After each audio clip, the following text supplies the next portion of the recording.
다윗이 라마의 나옳에서 빠져나와 집으로 돌아온 다음에 요나단에게 따져 물었다. 내가 무슨 못한 일을 하였느냐? 내가 무슨 몹쓸 일이라도 하였느냐?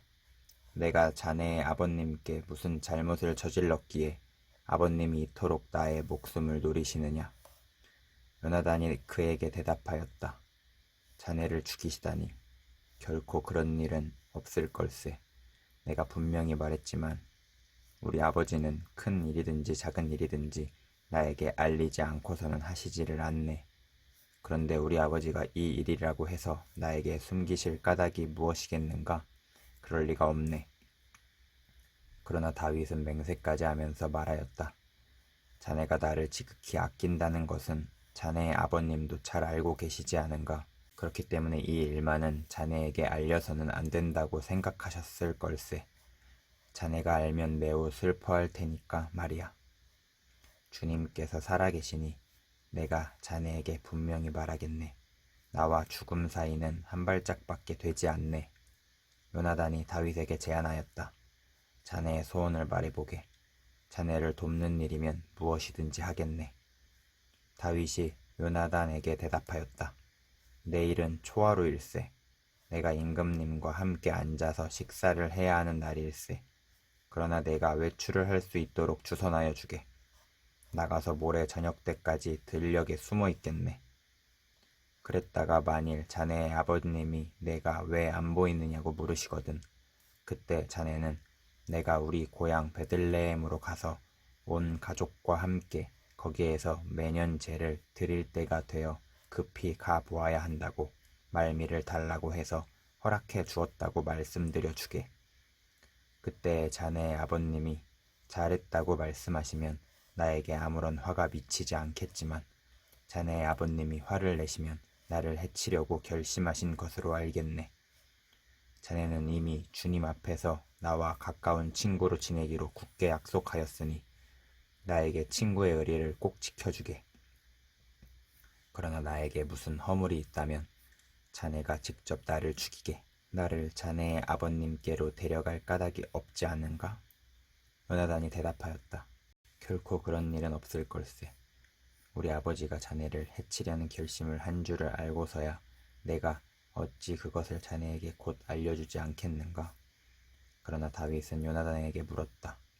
혹시 자네의 아버님이 자네에게 화를 내면서 대답하시면 누가 그것을 나에게 알려주겠는가? 요나단이 다윗에게 말하였다.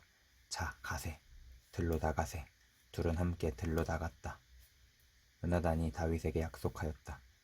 주 이스라엘의 하나님이 우리의 증인이시네. 내가 내일이나 모레 이맘때에 아버지의 뜻을 살펴보고 자네에게 대하여 좋게 생각하신다면 사람을 보내어 알리겠네. 아버지가 자네를 해치려고 한다는 것을 내가 알고도 그것을 자네에게 알리지 않아서 자네가 안전하게 피신하지 못하게 된다면 주님께서 이 요나단에게 무슨 벌을 내리셔도 달게 받겠네. 주님께서 나의 아버지와 함께 계셨던 것처럼 자네와도 함께 계시기를 바라네. 그 대신 내가 살아있는 동안은 내가 주님의 인자하심을 누리며 살 수 있게 해주게. 내가 죽은 다음에도 주님께서 자네 다윗의 원수들을 이 세상에서 다 없애버리시는 날에라도 나의 집안과 의리를 끊지 말고 지켜주게. 그런 다음에 요나단은 다윗의 집안과 언약을 맺고 말하였다.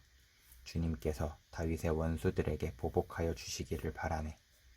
요나단은 다윗을 제 몸처럼 아끼는 터라 다윗에게 다시 맹세하였다.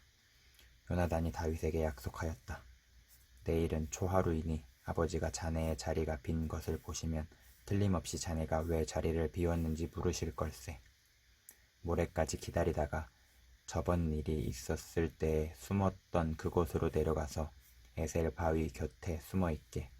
그러면 내가 연습삼아 어떤 표적을 놓고 활을 쏘는 것처럼 그 바위 곁으로 화살을 3번 쏘겠네.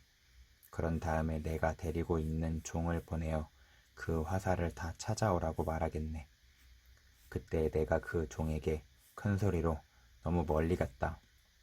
이쪽으로 오면서 다 주워오너라 하고 말하면 주님께서 살아계심을 걸고 맹세하겠네.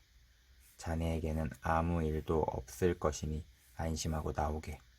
그러나 내가 그 종에게 아직 더 가야 된다, 화살은 더 먼 곳에 있다 하고 말하면 주님께서 자네를 멀리 보내시는 것이니 떠나가게. 오직 우리가 함께 약속한 말에 대해서는 주님께서 길이길이 자네와 나 사이의 증인이 되실 걸세. 이리하여 다윗은 들녘에 숨어 있었다. 초하루가 되었을 때 왕이 식사를 하려고 식탁에 앉았다. 왕이 언제나 하듯이 벽을 등진 자리에 앉자 요나단이 왕의 맞은쪽에 앉았고 바브넬은 사울의 곁에 앉았다. 다윗의 자리는 비어 있었다. 그런데도 그날은 사울이 아무 말도 하지 않았다. 사울은 다윗에게 뜻하지 않은 일이 생겨 몸이 부정을 타서 아직 깨끗하여지지 않았는가 하고 생각하였다. 그런데 초하루가 지난 다음 날, 곧 그 이튿날에도 다윗의 자리가 여전히 비어있는 것을 보고 사울이 자기 아들 요나단에게 물었다. 어찌하여 이새의 아들이 어제도 오늘도 식사하러 나오지 않느냐? 요나단이 사울에게 대답하였다. 다윗이 저에게 베들레헴에 다녀올 수 있도록 허락하여 달라고 간곡히 요청하였습니다. 자기 집안이 베들레헴 성읍에서 제사를 드리는데 자기 형이 다녀가라고 했다고 하면서 제가 자기를 아낀다면 자기 형을 만나게 해달라고 저에게 간청을 하였습니다. 그래서 그가 지금 임금님의 식탁에 나오지 못하였습니다. 사울이 요나단에게 화를 내면서 소리쳤다. 이 패역 무도한 계집의 자식아, 네가 이새의 아들과 단짝이 된 것을 내가 모를 줄 알았더냐? 그런 녀석과 단짝이 되다니 너에게 부끄러운 일이고 너를 낳은 네 어미를 발가벗기는 망신이 될 뿐이다. 이새의 아들이 이 세상에 살아있는 한은 너도 안전하지 못하고 너의 나라도 안전하지 못할 줄 알아라. 빨리 가서 그 녀석을 당장에 끌고 오너라. 그 녀석은 죽어야 마땅하다. 요나단이 자기 아버지 사울에게 그가 무슨 못할 일을 하였기에 죽어야 합니까? 하고 항의하니 그 순간 사울이 요나단을 찔러 죽이려고 창을 뽑아 겨냥하였다. 그제서야 요나단은 자기 아버지가 다윗을 죽이려고 단단히 벼르고 있었다는 것을 알아차렸다. 요나단도 화가 치밀어 식탁에서 일어섰다. 그리고 요나단은 자기의 아버지가 다윗을 모욕한 것이 가슴 아파서 그 달에 이틀째가 되던 그 날은 하루 종일 아무것도 먹지 않았다. 그 다음 날 아침에 요나단은 어린 종을 하나 데리고 들녘으로 나가서 다윗과 약속한 장소에 갔다. 거기에서 요나단은 자기가 데리고 온 어린 종에게 너는 막 달려가서 내가 지금 쏘는 화살을 주워오너라 하고 시켰다. 어린 종이 달려가자 요나단은 그의 머리 위로 화살을 쏘았다.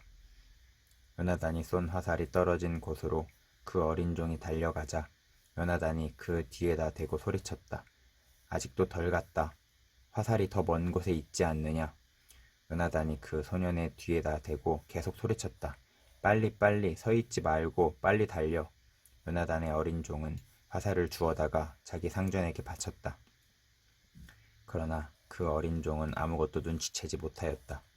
요나단과 다윗만이 그 일을 알았다.